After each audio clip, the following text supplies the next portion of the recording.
Hello everyone and welcome to Vlinko's channel. In today's video, I will show you how to fix the NTDLL.DLL crash error on your Windows 11 computer. And now, let's get started.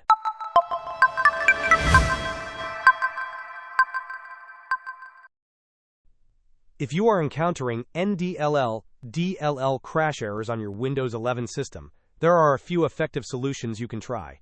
First, we will perform a system file check. Open the Windows search bar and type Command Prompt. Right-click on Command Prompt and select Run as Administrator. In the Administrator Command Prompt window, type sfc/scannow and press Enter.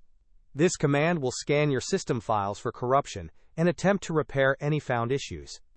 Next, ensuring your Windows is up to date can resolve many common errors. Right-click on the Start button and select Settings. Navigate to the Windows Update tab. In the right pane, click on Check for Updates. Install any available updates. As a final troubleshooting step, we will perform a clean boot. This helps to identify if a background application or service is causing the conflict.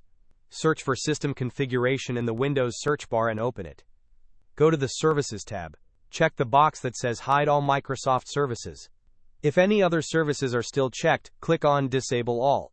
Then click Apply and OK. You will be prompted to restart your computer. After restarting, check if the NTDLL.DLL error persists. Hope this was helpful. Don't forget to like and subscribe if you enjoyed. As always, thanks for watching and I will see you in the next video.